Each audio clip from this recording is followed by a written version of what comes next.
नमस्कार दोस्तों, आज मैं आपको सुनाऊंगा सच्चा प्यार हो तो ऐसा, एक सच्चे प्यार की बहुत ही दर्द भरी कहानी। आदित्य और प्रिया एक दूसरे से बेहद प्यार करते थे। वो दोनों एक ही कॉलेज में एक साथ ही पढ़ाई करते थे और दोनों का अब कॉलेज में एक साथ पढ़ाई का आखिरी ही साल बचा हुआ था। एक दिन प्रिया और आदित्य एक पार्क में घूमने के लिए गए। तब प्रिया ने आदित्य से पूछा कि आदित्य, तुम मुझसे कितना प्यार करते हो और तुम मुझसे शादी करोगे या बस यूं ही प्यार करके छोड़ दोगे। तभी आदित्य ने प्रिया से कहा कि प्रिया, आज तुम मुझसे ये कैसा सवाल पूछ रही हो। तो प्रिया ने कहा कि आदित्य, ये सवाल मैं तुमसे इसलिए पूछ रही हूँ क्योंकि मैं तुमसे बेहद प्यार करती हूँ और मैं मन ही मन तुम्हें अपना सब कुछ मान चुकी हूँ और अगर तुमने मुझे कभी छोड़ भी दिया तो भी मैं तुम्हें भूल नहीं पाऊंगी। ये कहते ही प्रिया की आंखों में आंसू आ गए। प्रिया को इस तरह रोते देख आदित्य ने सबसे पहले उसके आंसू पोंछे और फिर प्रिया को अपनी बाहों में ले लिया और फिर उससे ये कहा कि पगली, मैंने तुम्हें छोड़ने के लिए थोड़ी प्यार किया है। हमारा प्यार तो 7 जन्मों तक रहेगा और मैं जल्द ही अपने घर वालों के साथ तुम्हारे पिताजी से तुम्हारा हाथ मांगने जरूर आऊंगा। ये सुनते ही प्रिया बहुत खुश हो गई और खुशी के मारे वो फिर से आदित्य की बाहों में लिपट गई और फिर वो दोनों ही अपने अपने घर चले गए। अब कुछ ही महीनों में दोनों की कॉलेज की पढ़ाई भी पूरी हो गई थी। अब दिन ब दिन आदित्य और प्रिया का भी प्यार बढ़ता ही जा रहा था। एक दिन आदित्य प्रिया से फोन करके कहता है कि प्रिया, आज मैं अपने माता पिता के साथ तुम्हारे घर आ रहा हूँ, तुम्हारे और मेरे रिश्ते के लिए। ये बात सुनकर प्रिया बहुत ही खुश होकर आदित्य से कहती है, आदित्य, आज तो तुमने मुझे सरप्राइज ही कर दिया। तुम जल्दी आ जाओ और मैं जल्दी ही तैयार हो जाती हूँ। तो करीब 1 घंटे में ही आदित्य और उसके माता पिता प्रिया के घर पर पहुंच जाते हैं। लेकिन जब आदित्य प्रिया के घर पहुंचता है तो वो क्या देखता है कि प्रिया का तो इतना बड़ा घर था और वह मन ही मन ये सोचता है कि शायद प्रिया के पिताजी बहुत ही अमीर हैं, लेकिन हमारा परिवार तो इनके आगे कुछ भी नहीं। तभी आदित्य ने प्रिया के घर की बैल बजाई। बैल बजते ही प्रिया समझ जाती है कि आदित्य आ गया और वो अपने नौकर को ना कहकर खुद ही दरवाजा खोलने चली जाती है और आदित्य वह उसके परिवार का स्वागत करती है और उन्हें अंदर लेकर जाती है। अंदर जाते ही आदित्य के माता पिता इतने बड़े घर को देखकर ये सोचते हैं कि पता नहीं प्रिया के पिताजी ये रिश्ता करेंगे या नहीं। तभी अचानक प्रिया के पिताजी भी आ जाते हैं और सभी के लिए नाश्ता पानी मंगवाते हैं। तो तभी आदित्य के पिताजी ने आदित्य के लिए प्रिया के पिताजी से प्रिया का हाथ मांग लिया। तो प्रिया के पिताजी ने आदित्य से पूछा कि बेटा, तुम काम क्या करते हो। तब आदित्य ने बड़ी ही प्यार से कहा कि अंकल जी, मैंने रेलवे में बड़ी पोस्ट पर फॉर्म भर रखा है और मैंने उसके पेपर भी दे दिए हैं और बस अब रिजल्ट आना ही बाकी है। तभी प्रिया के पिताजी ने फिर से पूछा कि उस रेलवे की पोस्ट पर तुम्हारी सैलरी कितनी होगी। तो आदित्य ने कहा कि अंकल जी, यही कोई 30,000 के आसपास होगी। ये सुनते ही प्रिया के पिताजी ने आदित्य से बहुत ही गुस्से में कहा कि तुम्हें पता है कि 30,000 तो मेरी बेटी 10 दिन में खर्च कर देती है और तुम्हें शायद ये भी नहीं पता होगा कि मेरी बेटी प्रिया हर हफ्ते 8 से 10,000 की तो बाहर शॉपिंग करके ही खर्च कर देती है। ये सुनते ही आदित्य के पिताजी ने भी गुस्से में प्रिया के पिताजी से ये कह दिया कि शायद आपको आपके इस धन दौलत पर बहुत ही ज्यादा घमंड है। रखिए अपनी धन दौलत अपने पास और अपनी बेटी की शादी किसी करोड़पति लड़के से करवाना। तभी वो अपने बेटे आदित्य का हाथ पकड़कर ये कहते हैं कि चलो बेटा, हम तेरा रिश्ता कहीं और करवा देंगे। तभी आदित्य प्रिया के पिताजी के आगे हाथ जोड़कर ये कहता है कि अंकल जी, मैं आपकी बेटी से बेहद प्यार करता हूँ और प्रिया भी मुझसे बहुत प्यार करती है। तो प्लीज इस रिश्ते के लिए आप मान जाइए और आपसे मैं वादा करता हूँ कि मैं आपकी बेटी को जरा भी दुखी नहीं रखूंगा। ये सुनते ही प्रिया की भी आंखों में आंसू आ जाते हैं और वो भी अपने पिताजी से कहती है कि पिताजी, मैं भी आदित्य से बेहद प्यार करती हूँ और मैं उसके बिना किसी और से कभी भी शादी नहीं कर पाऊंगी। बेटी की ये बात सुनकर उसके पिताजी ने उसके एक थप्पड़ मार दिया। तभी प्रिया रोती हुई अपने कमरे में चली गई और प्रिया के पिताजी ने गुस्से में अपने नौकर से कहा कि इन लोगों को यहाँ से बाहर निकाल दो। ये सुनते ही आदित्य और उसके माता पिता बड़े ही निराश होकर प्रिया के घर से चले गए और जल्द ही प्रिया के पिताजी ने प्रिया की एक बड़े घर में शादी तय कर दी और उन्होंने उसकी जबरदस्ती ही 1 महीने के अंदर सगाई भी करवा दी। उधर आदित्य की रेलवे में नौकरी भी लग चुकी थी। तब एक दिन अचानक प्रिया ने आदित्य को फोन करके ये कहा कि आदित्य, तुम कहाँ चले गए थे? मैंने कितनी बार तुम्हारा नंबर मिलाया लेकिन तुम्हारा नंबर बंद जा रहा था और मैंने अपनी सहेली को भी कितनी बार तुम्हारे घर पर भेजा था मगर तुम्हारे घर तो ताला लगा हुआ था। फिर मुझे तुम्हारा एक दोस्त मिला तो मैंने उससे तुम्हारा नंबर लेकर तुम्हें फोन किया है।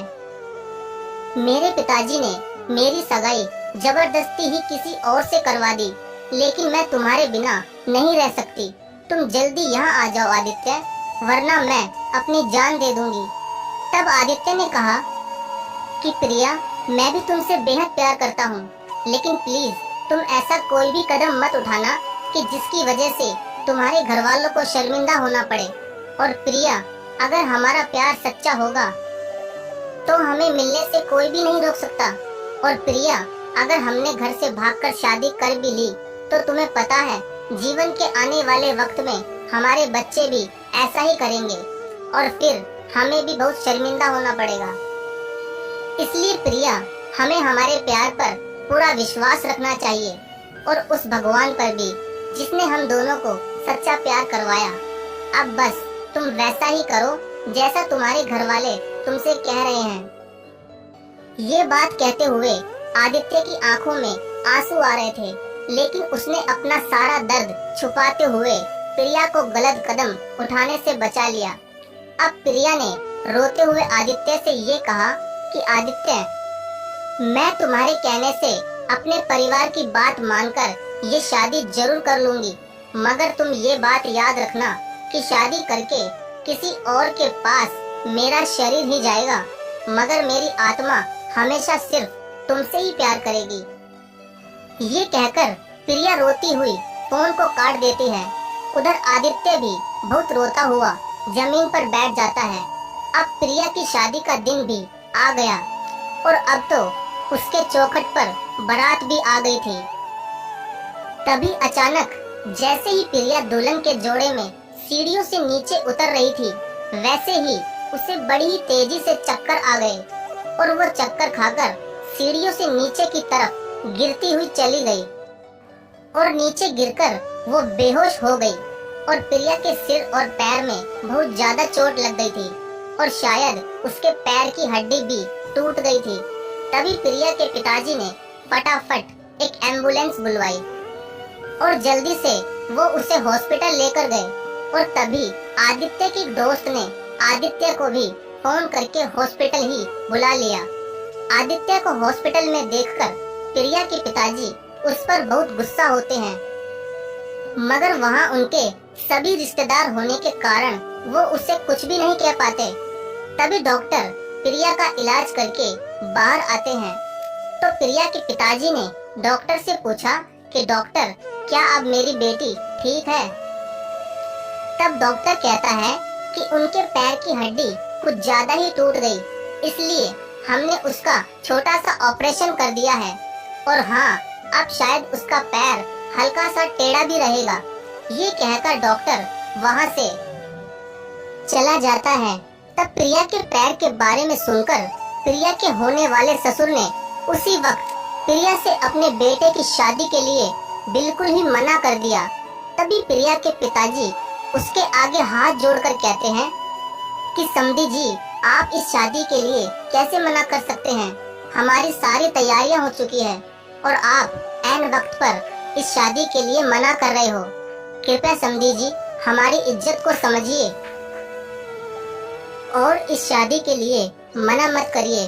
आप चाहे तो मुझसे 10 से 15 लाख रुपए और ले लीजिए, मगर मेरी बेटी को अपना लीजिए और मैं कुछ भी करके अपनी प्रिया का पैर बिल्कुल ठीक करवा दूंगा। तभी दूल्हे का बाप प्रिया के पिताजी का हाथ हटाते हुए गुस्से में कहता है कि तेरी औकात ही क्या है मेरे सामने? तुम मेरे बेटे को क्या 10 से 15 लाख रुपयों में खरीदना चाहते हो?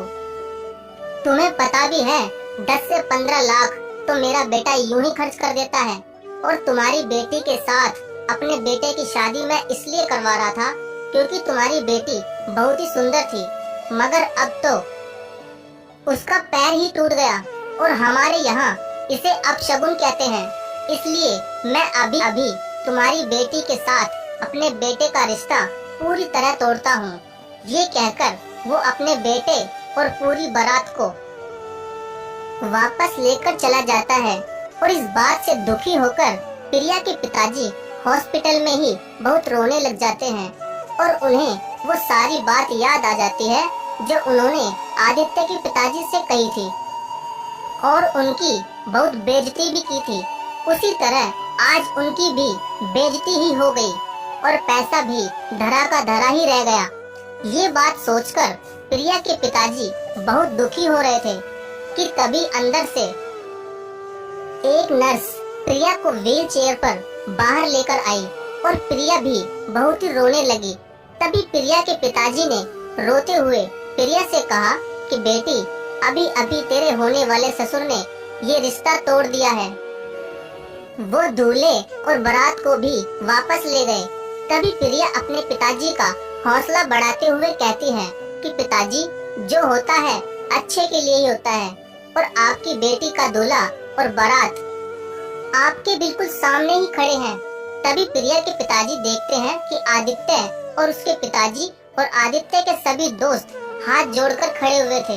तभी प्रिया अपने पिताजी से कहती है कि पिताजी, अब फैसला आपके हाथों में है कि आपको अपनी धन दौलत के बराबरी वाला लड़का चाहिए या आपकी इज्जत करने वाला और मुझसे सच्चा प्यार करने वाला। ये सुनते ही प्रिया के पिताजी आदित्य के पिताजी के पास जाकर हाथ जोड़कर माफी मांगते हैं और कहते हैं कि उस दिन मैंने आपकी इतनी ज्यादा बेइज्जती की थी, इसके लिए मैं आपसे माफी मांगता हूँ। कृपया मुझे माफ कर दीजिए। उस वक्त मैं अपनी धन दौलत में अंधा हो चुका था। तभी आदित्य के पिताजी ये कहते हैं कि आप ये माफी वाफी छोड़िए और आदित्य और प्रिया की शादी की तैयारियां कीजिए। तब सभी लोग शादी में पहुंच जाते हैं। प्रिया के पिताजी भी बहुत ही खुश हो जाते हैं, लेकिन प्रिया के तो पैर में चोट लगी हुई थी, तो शादी में फेरे कैसे हो पाते। तभी आदित्य ने प्रिया को अपनी गोद में उठा लिया और गोद में उठाकर आदित्य ने सारी रस्में पूरी कर दी और आदित्य ने प्रिया से कहा कि मैंने कहा था ना प्रिया, अगर हमारा प्यार सच्चा होगा तो वो जरूर मिलेगा। ये सुनते ही प्रिया बहुत ही खुश हो जाती है और आदित्य की गोद में बैठे बैठे ही उसकी बाहों में लिपट जाती है और मिल जाता है आदित्य और प्रिया का सच्चा प्यार। तो दोस्तों, इस कहानी में प्रिया के पिताजी को भी सबक मिल गया और आदित्य व प्रिया का भी प्यार मिल गया। अगर दोस्तों आपको ऐसी ही कहानियाँ सुनना पसंद है तो प्लीज चैनल को सब्सक्राइब जरूर करें और हाँ दोस्तों, सब्सक्राइब करने के बाद बेल नोटिफिकेशन का बटन जरूर दबाएं ताकि हमारी आने वाली वीडियो आपको सबसे पहले मिले। धन्यवाद।